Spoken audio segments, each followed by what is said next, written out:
How you doing, Brittany? All right, how are you today? Best I can with what I got. What I got ain't much.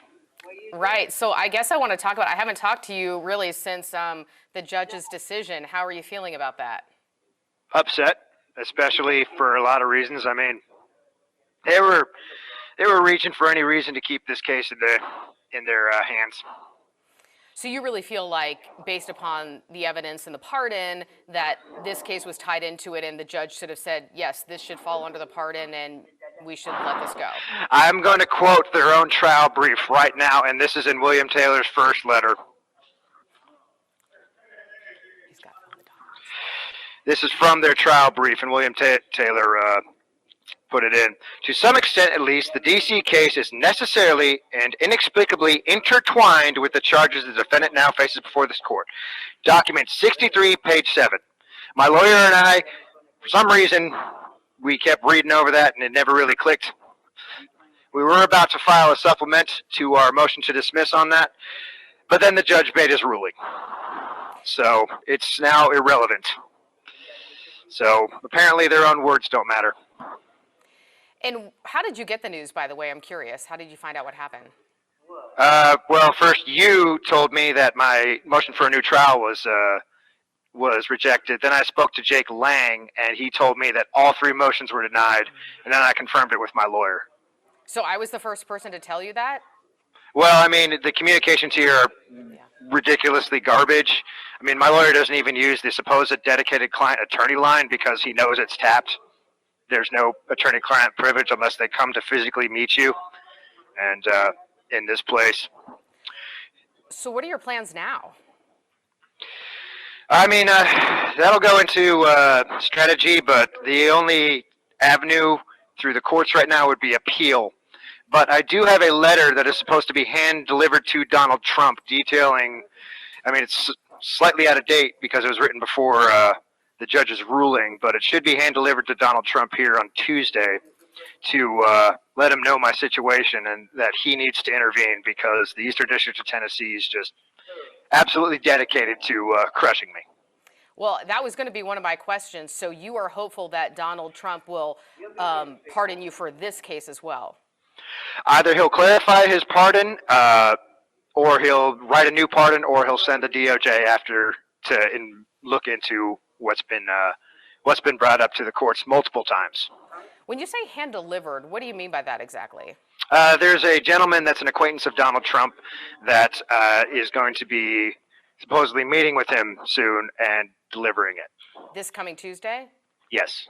How hopeful are you that that is actually going to play out and that it will actually get into the hands of the president and that he'll do something about it? Well, I gotta basically,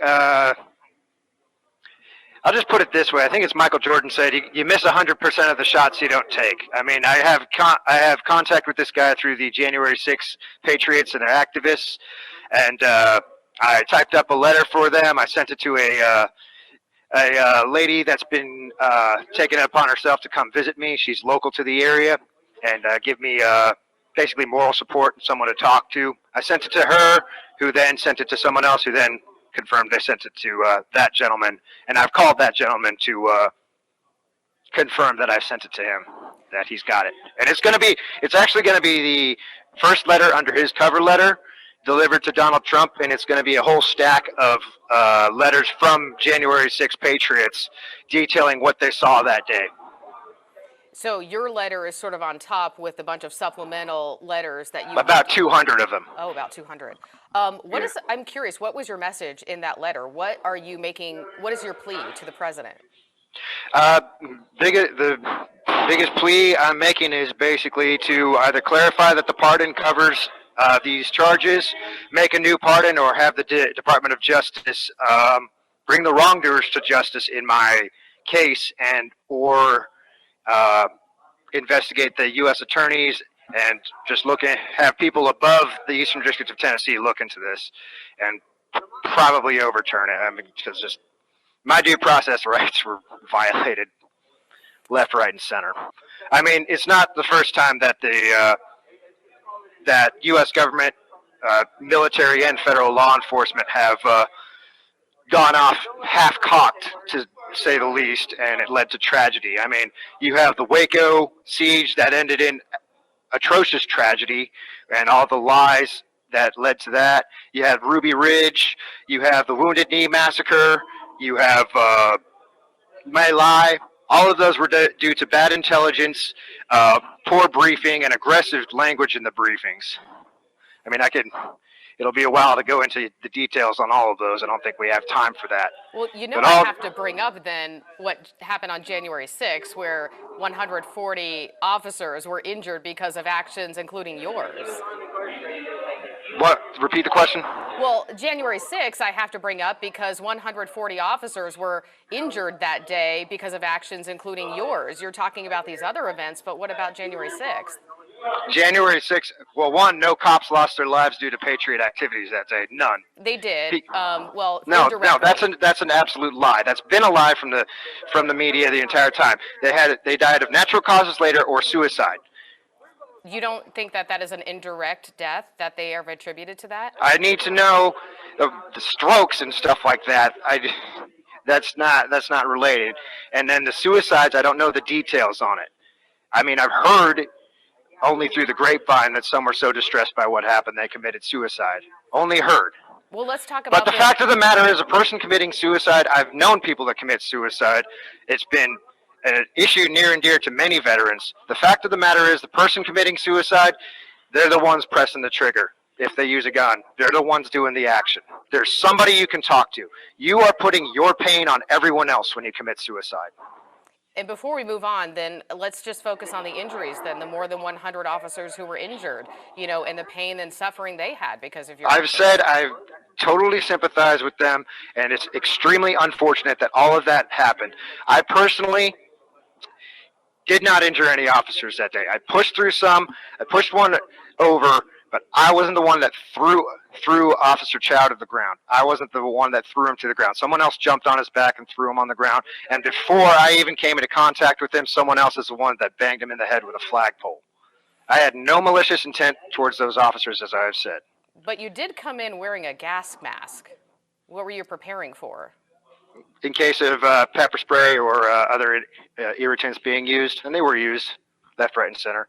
I mean, like I said, the officers have their duty to protect that building and the people inside it, but problem is the people inside it are number of the people inside are some of the worst criminals this country's ever seen.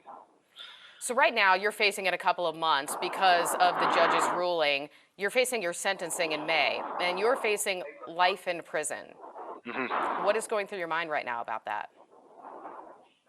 It's completely unjust. I mean, the fact of the matter is, Antifa and Black Lives Matter, specifically Antifa in Portland, Oregon, put a federal courthouse under siege for months with federal agents inside, U.S. Marshals and Border Patrol, the SWAT team specifically. They put that federal building under siege for months and tried to burn it down with the agents inside. You know what the U.S. attorneys and the FBI have done about those people? Nothing. No conspiracy charges, nothing. Do you have any regrets at all about what you've done? Regrets? I mean, I'll let you know when the appeals process is done. Well, okay, so talking about that specific case then, you don't want to talk about the FBI agents, unless you do. Do you regret making a hit list? No, I'm not going to. We're going to deal with all that stuff through the appeals. It's going to be taken care of in the courts. Well, let's then talk a little bit about January 6th, if that's okay, because you've been pardoned for that. Do you have any regrets about what happened that day? Particularly no. I mean, I was a patriot standing up to tyranny that was encroaching on this country. And I was following in the spirit of the Founding Fathers. I mean, like I said, it's unfortunate that the police were injured, and I did it. The fact of the matter is, we don't want this to happen, but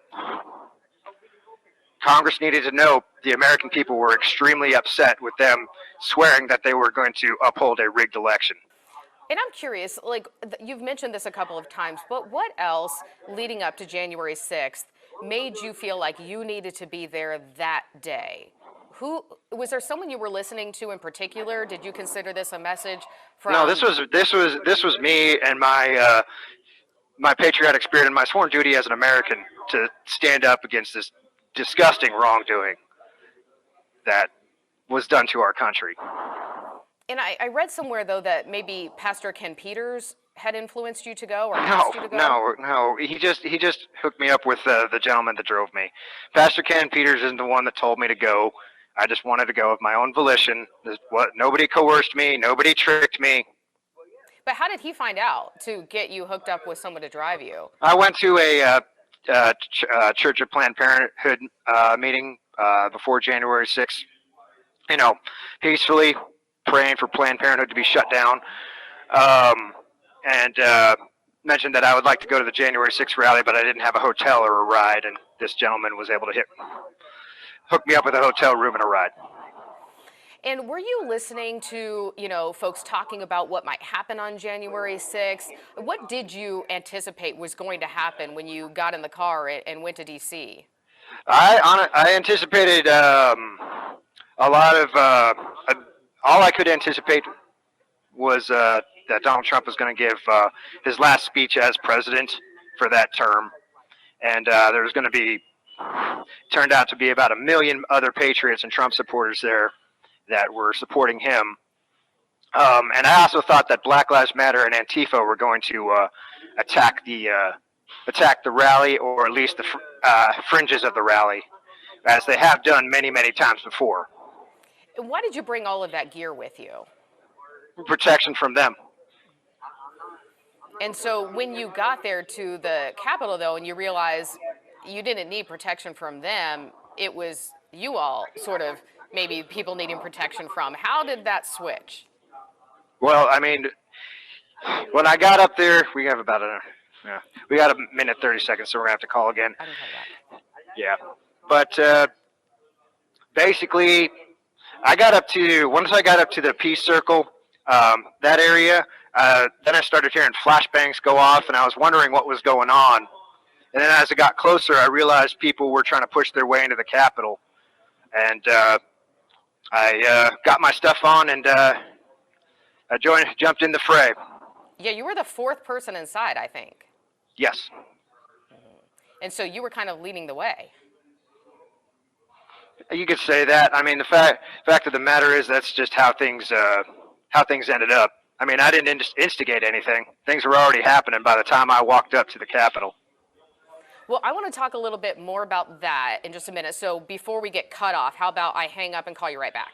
Yeah. Okay. All right, back in action. Back in action. So thank you, by the way, for talking with me about this, because I am curious just to learn more about sort of you and leading up to that, if you're all right with talking about that. Did you grow up here in Tennessee? No, I grew up in Washington State. I moved to Tennessee in 2018. I was looking for better opportunity for my family, a safer place to live, because Washington was just getting too unsafe with the socialists letting criminals run rampant. Were you living on the west, or were you living near Seattle, or what part of Washington? I was living about 45 minutes north of Seattle. When I moved, I grew up about 40 minutes outside of it, a little town called Woodinville. We moved here to Maryville in 2018, just for there's a more affordable place to live, safer, more churches, and I thought there'd be more respect for rule of law. But once I got in this jail, I realized that's a farce. There's a iron curtain hiding what goes on in this jail from the people of Blount County. Most people are completely oblivious to just how your due process is nearly non-existent in this place. When you moved here, what kind of work did you do? Well, I was originally a overseas contractor for a U.S. government client. Because you said you were former military, Marine, or I guess, sorry, Marine always Corps. a Marine. Or, yeah. So you were in the Marine Corps? Yeah, I was a Marine Corps, and then I became a security contractor for a U.S. government client. And is that where you were doing up until this all happened? No, or? I left contracting December of 2019. I started looking for a job, but then the lockdowns happened, and I essentially had to be an Uber driver for a while, and that only slowed the financial bleed. It was hard, A, to find a job, B, find a job that was enjoyable, and C, find a job that actually made ends meet for a family man. So you were kind of struggling during the pandemic. Oh, yeah. When you were growing up, what sort of shaped your political ideals and values, and did you have a big influencer in your life, and did that change as you got older? I mean, believe it or not, I was actually fairly moderate until recently. I was actually I call it a Rubio Republican in 2016. Domestically, I was moderate, and foreign policy, I was hard right wing. I believed in the strong military. I believed in our mission overseas, but hindsight being 2020, with what I know, we were just being more or less exploited by our leaders, and our leaders never had any interest in us winning in Iraq or Afghanistan at all. Did you serve in any of those wars? Yeah, I served in Iraq in 2009, Afghanistan in 2011 when I was a contractor. I went to Afghanistan many times. But also when you were in the Marines, you Yes. did that. How did that shape how you view the world, your military service? I mean, how I viewed the world? Well, I mean, one of the reasons I left the Marines is I was absolutely disgusted with what I saw. I mean, the short of it is that the Marine Corps is a warfighting organization, and as the deployments to the war zones were winding down, the staff non-commissioned officers and some of the officers were more than happy to completely lose focus on warfighting. I mean, there were many things that, even above the leadership of the Marine Corps, there were things that I just was very frustrated with. I mean, putting women in combat arms is a massive mistake. Women have their place in the military, and I have great respect for the women that do join the military. Trust me, I do, especially with all the eligible men that just choose not to serve during these wars that we've had. But the fact of the matter is, when it comes to being an infantryman, women just it's not just an undue burden on the unit, it's detrimental to the unit. And the Marine Corps did a 9-month-long study on that, basically proving it, but Congress basically said, we don't care, you're sexist. And the president at the time, Barack Obama. What do you think as far as the people who have it right in the country right now? You mentioned a couple of the outlets and media folks that you follow, but who's getting it right? I mean, you can't really just rely on one source. You got, like I said, you got to aggregate. You got to check things between one or the other. Another thing I like to do is I like to go to primary sources. Like a great example is these police shootings that have been very wrongly portrayed in the media. Say, name your shooting. I'll say the one in Kenosha, where that police officer he shot and paralyzed the guy that was trying to kidnap his kids and stuff like that, and he was holding a knife. I mean, instead of just seeing the news clippets and the race baiting that went on with it, I went, no news articles, no nothing. I just went and found the most complete video I could of the encounter, watched it from end to end, and it was like, that cop should be getting a medal and not condemnation. Things like that. If I can find the primary source, I'll go to that. I'll honestly skip everyone else. I mean, same with Kyle Rittenhouse when he killed those two rioters and wounded the third. He was getting smeared left, right, and center in the media as some evil, racist kid that was just out there to kill people or something like that, something along those lines. And once I heard about this, in like 5 minutes of research on the internet, I watched all the videos they had unedited. I'm just like, this shouldn't even be brought to trial. Why is this kid getting arrested? Like, you mentioned when we last talked that you like the Gateway Pundit and the Federalist and the podcast of the Lotus Eaters and things like that.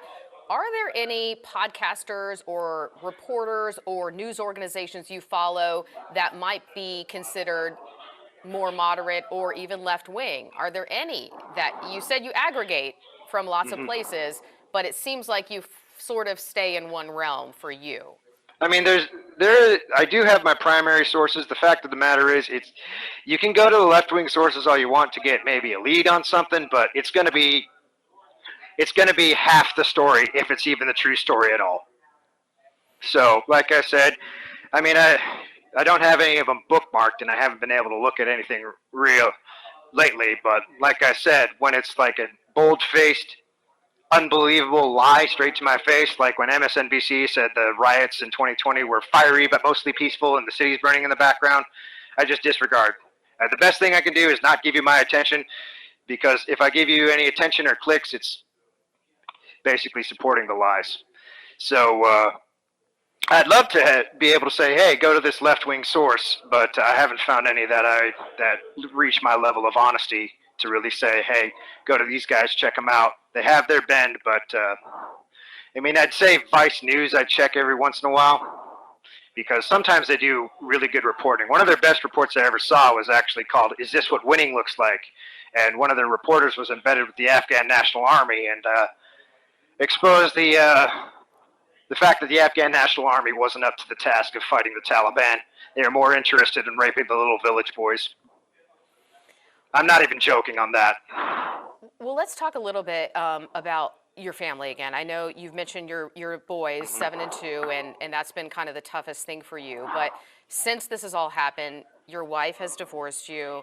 You said your sister is estranged from you. Basically, your dad is the only one in your corner. My dad and one of my brothers. Your dad and one of your brothers, thank you. Why do you think some of your family has sort of stepped back or turned away from you? Well, I know one has a top secret clearance he needs to maintain, and he's very busy himself. I know for a fact he agrees with me on many things, and we see eye to eye, but just for his job security, he can't really be in too much contact with me. I can't pontificate too much on my sister, but I'm not going to go into my sister right now. Okay. And your wife, is it safe to say, just didn't agree with some things that had happened? No, she agreed with a lot of it. It's just that's another personal thing I don't really want to go into. Has it been tough for you not to have all of that family and sort of your It's been corner? extremely tough, but God's been keeping me strong through all of this. Has there ever been a moment like that where you've sort of had some folks in your family you were close to turn away, make you reconsider anything that has happened or that you've done? I mean, that's on them. The fact of the matter is, no. I'm trying to fight for them. I'm trying to fight for their freedom and their future. If they don't like it, that's on them. The fact of the matter is, people want to eat their steak. They don't want to see how the cow is slaughtered. Why is it on you personally to try to fight this fight? I'm not taking it on just myself. It's on every American. America is a republic, and we're supposed to be active in our civics. And people just are tapped out and exhausted by everything. The sensationalist news basically has numbed a lot of people to it, or they just don't want to deal with it. And a lot of people they feel like there's no way forward, or it doesn't make a difference. A lot of people are feeling like they're not actually represented in a representative system. And so that kind of goes back to the January 6th day. What was your ultimate goal? Were you going to the Capitol to try to stop the vote count? I was trying to basically tell the senators that they shouldn't, senators or House representatives, that they shouldn't certify the election. That's what I want to tell them straight to their face, see if they could actually answer to the American people. But yeah, talk about straight to their face. You couldn't send an email or make a phone call? I already talked to my my representative, Tim Burchett. I think he's yours too. Yes. He objected to the election. Marsha Blackburn and Haggerty, they disappointed, and they voted to certify and didn't object to the election. They was extremely disappointed in them. The people I wanted to look to their face so they can actually see what a patriotic American looks like is someone like Chuck Schumer or Bernie Sanders. Because you made it into the Senate chambers. Yeah, that was long after they were gone. Is that why you left eventually? Yeah, there was really no point after that. The fact of the matter is, I left after about 45 minutes. I realized that things had lost their momentum. People were milling around, mostly getting, tourist shots of the inside of the Capitol and stuff, mostly. So I decided to take some memorial shots that are now in FBI evidence, and then I left. Yeah, I got to ask. You're very proud of what happened that day, right? Yeah, it could have been the start of, I don't know. The most disappointing thing was supposed right-wingers like Ben Shapiro basically tripping over themselves and almost injuring themselves to condemn us. I mean, they talk about this, that, and the other thing, how they support the Second Amendment and they support the methods used to found the country to include the Revolutionary War, and then they trip over themselves when people are objecting to a rigged election and break into Congress. Come on. What do you think about the shift? You kind of are pointing out some specific people, but it was almost widely across the board condemned when January 6th first happened. And now we have the President of the United States forgiving everyone, essentially, pardoning everyone for. A lot of people were scared. A lot of people were scared to speak their minds. I know a lot of people that condemned us were just trying to save their online platforms because due to tech suppression on Facebook, Google, I mean, straight up internet service providers were kicking people off the internet. Entire websites and social media platforms off the internet. And so people were scared. I mean, fear is the biggest weapon of the patriot opposition. People were scared of losing their money. They were losing their reputation, and they were scared of getting investigated by the FBI. But you can't let fear rule your life. I mean, you got to realize that there's risk involved in everything. And is your security so precious to you that you're willing to sacrifice your freedom for it? That's something everyone needs to ask. And we talked a little bit about this before, but say President Trump does pardon you for all crimes and you get out, you are very, very, you hold tight to your beliefs and you believe that you were sort of fighting the good fight. What's to say that you wouldn't take part in another violent event? I mean, are you a danger to society? No, my plan on getting out is rebuilding my family life and prioritizing my kids. I am willing to let this move on. I mean, I'm going to vote. I'm going to talk to my congressmen and stuff like that. I mean, I might get involved with, say, Gun Owners of America again, but Trump's got it right now. I'm very happy he was elected, and I didn't think he would get elected again because I thought they would rig it again, but I'm very happy to be wrong about that. He's basically doing everything I would be doing as president, except for I would be firing people quicker. But I can just sit back and let it happen, and I want to get back with my sons. Call me again. Okay. Call me again if you have. Yeah, I will. All right. Hey. Spring. Yes, and I'll wrap this up here in a couple of minutes. I know I've kept you, but you mentioned a group that right before we were getting off, you said you might get involved with what group again? Gun Owners of America. It's a Second Amendment advocacy group. They're no compromise. Sorry, Gun Owners of America. I couldn't hear that. Okay, yeah. Got it. Any other, we've talked about this before. You said you weren't really tied to any militia groups or any groups like that beforehand, or were you? No, I wasn't. Okay. I mean, technically, with the Militia Act of 1902, anyone aged 18 to 45 of able body and sound mind is part of the irregular militia. But were you associated with the Proud Boys or the Oath Keepers? No, I wasn't. One second. I got to tell someone about my tablet. Oh, okay. So when you get out, again, you plan, but we kind of talked about this again before, like this is President Trump's last term. Who knows what will happen during the next election, and what is it that would maybe push you over the edge again? What would push me over the edge? I can't speak to anything of that. I mean, can't really say I was really over the edge. A reasonable person with all of the information would be very upset of what they've seen. I'm going to tell you something, Brittany. I don't want anything that I've told you about Joe Biden or the U.S. government to be true.